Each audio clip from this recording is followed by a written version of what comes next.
खाना खाते खाते एक आइडिया आया कि कुछ क्राफ्ट बनाएं, छोटा सा डेकोरेशन के लिए कुछ बनाएं। आइडिया शानदार था। यदि आपकी सोच सही है तो कोई भी ताकत आपको गिरा नहीं सकती है। तो चलो, ये मिल गया मुझे। एक सेव की पेटी मंगाई थी, उसके अंदर का कार्टून, और एक बार लेके आए थे पिस्ता, उसके छिलके। तो ग्लूगन की मदद से इसको इस पे चिपका लेते हैं और फिर देखते हैं कि ये कैसा बनता है। यदि शानदार बनता है तो और भी दूसरे बनाएंगे, और यदि शानदार नहीं बनेगा तो निरुत्साहित हो जाएंगे। तो चलो कुछ करते हैं, कुछ मेहनत करते हैं, दिमाग में आए हुए आइडिया का कुछ उपयोग करते हैं और देखते हैं कि कैसा बनता है। और साथ में ही इसको बनाते बनाते एक कहानी सुन लेते हैं, नहीं तो हम सब बोर हो जाएंगे। वो बोर नहीं, बोल्डी वाला बोर नहीं, झाड़ वाला बोर नहीं, ऐसे दिमाग से, काम से, शरीर से बोर हो जाएंगे, मतलब बैठे बैठे परेशान हो जाएंगे। बात ये हुई ना। तो चलो एक कहानी सुन लेते हैं। बहुत ही बढ़िया शानदार कहानी सुनेंगे आज। ये कहानी आपकी आंखों में आंसू ला देगी। इतनी प्यारी, ज़बरदस्त, मनमोहक कहानी सुनेंगे। भाई भाई के प्रेम की कहानी सुनेंगे। भाई हो तो भरत जैसा। भाई भाई का प्रेम बड़ा अद्वितीय प्रेम होता है। उसमें वो शक्ति होती है जिसको कोई हिला नहीं सकता। यदि आपके अंदर सच्चा प्यार है तो हम कहानी सुनते हैं। दो भाई होते हैं, उन दोनों के बीच में बहुत प्रेम होता है।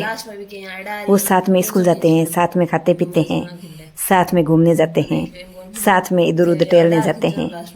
चाहे किसी भी वक्त हो, दोनों साथ में होते हैं। कोई भी हो, कैसा भी हो, दोनों साथ में होते हैं। उन दोनों में बड़ा प्रेम होता है।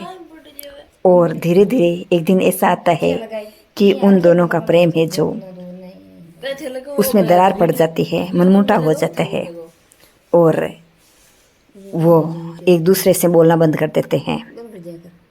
एक दिन क्या होता है कि छोटे वाला भाई है जो गुस्से में अपने दीवार के पत्र पे लिखवाता है कि मेरा भाई है जो बड़ा बेईमान है। तो वो बड़ा भाई है जा उसको पढ़ता है, देखता है, और थोड़े दिनों के बाद में उसका वही छोटा भाई है जो उस वक्त तो दीवार पे ऐसे ही लिख देता है चौक से। और काफ़ी दिनों बाद में जब वो अपना घर सामने से पत्थरों से बनवाता है तो पत्थरों पे खुदवाई करवाता है कि मेरे भाई ने मेरे लिए बहुत कुछ किया है, मेरा भाई बहुत अच्छा है।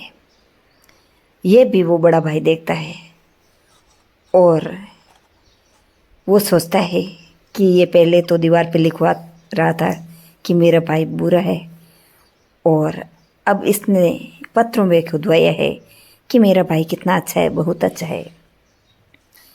थोड़े दिनों के बाद में समय परिवर्तनशील होता है और उनका मनमुटाव कम होता है। एक बार क्या होता है कि किसी के कहने से वो आपस में बोलने लगते हैं। तब वो बड़ा भाई पूछता है कि तूने पहले तो दीवार पे लिखा था कि मेरा भाई बुरा है, और फिर तूने पत्थर पे लिखवाया कि मेरा भाई अच्छा है, ये क्या है? तब छोटे वाला बोलता है कि भैया दीवार पे मैंने ऐसे ही चौक से लिख दिया था कि मेरा भाई बहुत बुरा है, क्योंकि मेरे दिमाग में वही ख्याल आते थे कि मेरा भाई मुझसे कितना प्यार करता था, पर आजकल मेरा भाई मेरे से बात ही नहीं करता है, बोलता ही नहीं है, इसलिए मेरा भाई बुरा है। वो चौक से लिखा था, पेन से लिखा था, कुंची से लिखा था, वो मिट जाएगा। लेकिन अब बाद में जो मैंने महसूस किया कि मेरे भाई ने मेरे लिए कितना किया है, मेरा भाई बहुत अच्छा है, तो ये अच्छाई की बात थी, इसलिए मैंने पत्रों पे खुदवा दिया ताकि आने वाली पीढ़ियाँ ही इससे पढ़ेगी कि मेरा भाई कितना अच्छा था, कितना अच्छा है, मेरे भाई ने मेरे लिए कितने अच्छे अच्छे काम किए हैं। तो आने वाली पीढ़ियाँ पढ़ेगी, देखेगी, तो उन पे भी प्रभाव पड़ेगा और भाई भाई का प्रेम अमर हो जाएगा। तो जो बात हमें भूलनी चाहिए थी, मिटानी चाहिए थी, वो हमने मिटने वाली चीज़ों से ही लिखी है। और जो बात अमिट थी, छाप छोड़नी थी, मिटानी नहीं थी, अच्छी थी, वो बात हमने दीवार पे खुदवाई है, पत्रों में खुदवाई है। ये बात सुनते ही बड़े वाला भाई था, वो छोटे को गले लगा लेता है और शाबाशी देता है कि ऐसे ही यदि कोई प्रेम को अमर रखना चाहे तो प्रेम को कोई रोक नहीं सकता है, कोई तोड़ नहीं सकता है। अपना भाई भाई का प्रेम अमर है और अमर रहेगा। जिस प्रकार इस पत्रों की खुदाई पे अच्छाई अमर हो गई, वैसे ही हम भाइयों का प्रेम भी अमर हो गया। इसी प्रकार भाई भाई को कभी लड़ना झगड़ना नहीं चाहिए, मनमुटाव नहीं करना चाहिए। और यदि मनमुटाव हो ही जाता है तो उस पर ध्यान नहीं देना चाहिए और अपने प्रेम को अमर रखना चाहिए। हमें इस कहानी से शिक्षा मिलती है कि भाई भाई के बीच का मनमुटाव होता है, वो तुच्छ होता है, थोड़े दिनों का होता है, होना नहीं चाहिए। और जिस प्रकार उस छोटे भाई ने बुराई को मिटने की तरह लिखा था कि बुराई को मिटा देना चाहिए, बुराई थोड़े दिनों की होती है, उसी प्रकार हमें भी बुराई की बातों को ध्यान में नहीं रखना चाहिए, उसे मिटा देना चाहिए। और जो अच्छाई की बातें होती है, अच्छी अच्छी बातें होती है, उसको अमिट तरीके से रखना चाहिए ताकि उसकी छाप हमारे मनो मस्तिष्क में रह जाए, दिलों में रह जाए और आने वाली पीढ़ियाँ उनसे अच्छाई ग्रहण करें, सबक ग्रहण करें, शिक्षा ग्रहण करें। तो यह कहानी बेहद अच्छी थी और दो भाइयों के प्रेम की कहानी थी। इसी प्रकार आज के इस घटते हुए प्रेम के माहौल में ऐसी कहानियों की बहुत ही ज़रूरत रहती है जो भाइयों के बीच की दीवार को दूर कर सके। तो ये कहानी बहुत ही शिक्षाप्रद है। इस कहानी को सुनना चाहिए और आगे शेयर करना चाहिए। ये कहानी आपको कैसी लगी वो ज़रूर बताइए। और चलो अब आ जाते हैं अपन अपने क्राफ्ट पे। कितना टाइम हो गया है इसको चिपकाते चिपकाते, ये तो ख़त्म होने का नाम ही नहीं ले रहा है। तो हम कहानी में खो गए थे ना, इसीलिए अब थोड़ा सा जल्दी करते हैं और अपना काम पूर्ण करते हैं, इसको निपटाने की कोशिश करते हैं और देखते हैं कि कब तक ये पूरा हो जाएगा।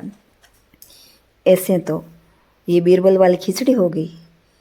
जिस प्रकार बीरबल ने खिचड़ी ऊपर टंगा दी थी और नीचे आग लगा दी थी कि ये खिचड़ी पकेगी, फिर मैं खाऊंगा, फिर मैं दरबार में जाऊंगा।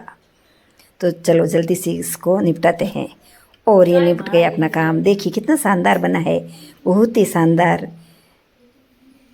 पड़ी हुई चीज़ों से, बेकार चीज़ों से कितनी शानदार डिज़ाइन बनी है, सजावट की चीज़ें। इसको हम अलमारी में रख सकते हैं किसी के पीछे, तो एकदम शानदार मनमोहक लुक आएगा, कितना ज़बरदस्त लुक आएगा। पिस्ते के छिलके थे वो भी ऐसे ही पड़े थे और ये कार्टून था वो भी ऐसे ही पड़ा था। इसी प्रकार बेकार पड़ी चीज़ों का यूज करें।